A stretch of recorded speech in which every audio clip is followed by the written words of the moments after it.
अब हम आपको सीधा संभल लेकर चलते हैं, जहां पर बीते कुछ दिनों से विवादों का पेंडोरा बॉक्स खुल सा गया है।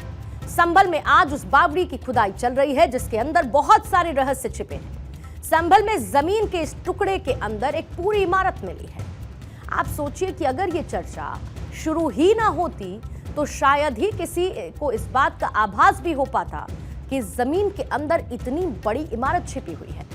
संभल के पास एक जगह है चंदौसी।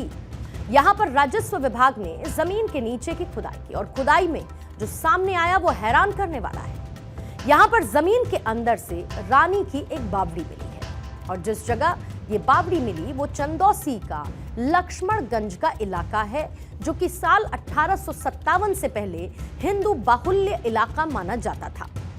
इस इलाके में बड़ी संख्या में सैनी समाज के लोग रहा करते थे, लेकिन अब हिंदुओं की जगह इस इलाके में मुस्लिम बाहुल्य लोग रहते हैं। हम इस समय मौजूद हैं संभल के चंदौसी इलाके में, जहां पर एक बावड़ी कुएं की खुदाई के दौरान ही एक सुरंग नुमा इमारत देखने को मिली है।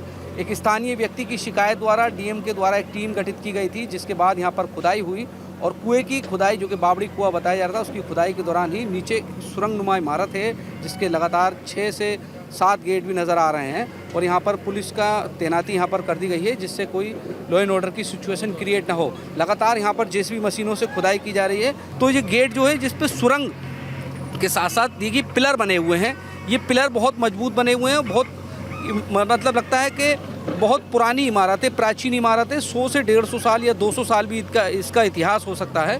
चूँकि एएसआई की टीम लगातार यहाँ पे सर्वे कर रही है, तो हो सकता है कि इसका भी सर्वे हो। कौशल जी, जो शिकायत की थी आपने, क्या शिकायत थी पूरी आपकी? हमारी शिकायत थी कि ये चंदौसी की ऐतिहासिक धरोहर है बावड़ी, और बावड़ी कुआं सन 1857 में, ये बताते हैं 1857 गदर के ज़माने का बना हुआ है। और राजा महाराजाओं की जो रियासत होती थी पहले चंदौसी, उनकी टुकड़ियाँ, उनकी फौज वगैरह यहाँ आकर रुकती थी। तो हमने श्रीमान जिलाधिकारी महोदय से बागी बिहारी मंदिर की शिकायत की थी और ये बावड़ी कुएं की कि बावड़ी कुएं का पुनरुद्धार होना चाहिए, जो मृत प्राय हो गए हैं उसे पुनः जीवंत करा जाए, और आज ये कार्य हो रहा है। कुछ आपको जानकारी है कि यहाँ पर कुछ समय पहले क्या हुआ करता था? यहाँ तो क्या मैं एक कुआं था यहाँ पर बावड़ी का, तो इतनी हमने देखा हमने अंदर। तो आपने देखा था किस तरह से हुआ करता था? ये जमीन के अंदर ही था या ऊपर था? जमीन के बहुत अंदर था। अच्छा। हाँ, मतलब जमीन खाली, किसी ने कोई कब्जा नहीं तो करी ना आगे ना, तो मकान बन गया हो तब तक। हाँ, हाँ। और देखिए, ये भारत 24 ने आपको दिखाया कि जो ज़मीन थी, जो सब बावड़ी कुआं था, वो पहले से ही यहाँ पर ज़मीन को छोड़ा गया था और बस ये था कि केवल यहाँ अतिक्रमण कर दिया गया था। और चूंकि बावड़ी कुआं था, इसमें कई गेट नीचे नज़र आ रहे हैं और प्रशासन की तरफ से कहा जा रहा है कि कुछ देर बाद बिल्कुल तस्वीर क्लियर हो जाएगी। चंदौसी की ही रहने वाली शिप्रा रानी ने इस बावड़ी पर अपना दावा किया है और उन्होंने खुद को बावड़ी विरासत का मालिक बताया। उनका यह कहना है कि वो महारानी सुरेंद्रवाला की सबसे छोटी पोती है और इस हिसाब से इस संपत्ति पर उनका ही मालिकाना अधिकार बनता है। आज जो बावड़ी यहां पर मिली वो पहले गेस्ट हाउस की तरह था, मगर यहां पर खुद रानी रहती थी और रानी की पोती शिप्रा के मुताबिक पहले बावड़ी के आसपास खेत थे और ये सभी खेत उनके परिवार के थे।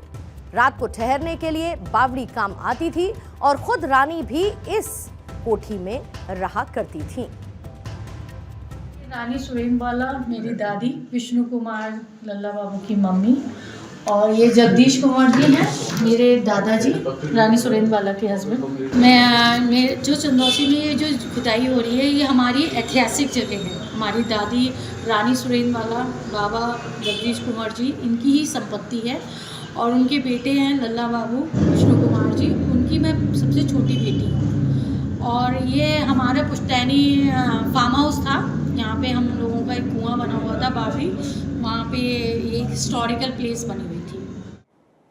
बावड़ी को लेकर दावे ये किए जा रहे हैं कि इसका निर्माण 1857 में हुआ और इसके अंदर 12 कमरे, एक कुआं और एक सुरंग है और अब तक की खुदाई में 4 कमरे साफ दिखाई देते हैं।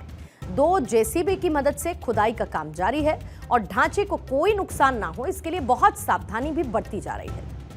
दरअसल बावड़ी एक ट्रेडिशनल वाटर हार्वेस्टिंग का तरीका भी है, जिसे प्राचीन भारत में पानी के संरक्षण और भंडारण यानी स्टोरेज के लिए बनाया जाता था। ये सीढ़ी नुमा कुएं की तरह होता है और इसमें लोग सीढ़ियों के जरिए पानी तक पहुंच सकते हैं। और संभल, जहां पर इस वक्त इस बावड़ी के लिए खुदाई चल रही है, ये जगह उत्तर प्रदेश में ऐतिहासिक और सांस्कृतिक रूप से समृद्ध क्षेत्र है, जिसको लेकर ये कहा जाता है कि यहाँ पर कई प्राचीन धरोहरें मौजूद हैं। बावड़ी न केवल जन संरक्षण के लिए उपयोगी थी, बल्कि इसकी एक धार्मिक और सामाजिक स्थल के तौर पर भी पहचान रही होगी। समय के साथ बावड़ी का रखरखाव कम हुआ और ये खराब स्थिति में पहुंच गई, जिसके बाद इस पर अतिक्रमण कर लिया गया। मीडिया रिपोर्ट्स के मुताबिक उत्तर प्रदेश की योगी आदित्यनाथ सरकार संभल को लेकर एक मास्टर प्लान तैयार कर रही है और इस प्लान में संभल के एक तीर्थ स्थल बनाने की तैयारी है। संभल का एक तीर्थ स्थल बनाने की तैयारी है। मान्यता यह रही है कि संभलगढ़ में ही भगवान कल्की का अवतार होगा। सीएम योगी के इस प्लान के तहत जो कुएं और तालाब पाट दिए गए थे, उनका जीर्णोद्धार होगा। गजेटिया के मुताबिक संभल में 19 कुएं थे। यहां पर तालाब या फिर सरोवर को ही तीर्थ मानने की परंपरा रही है।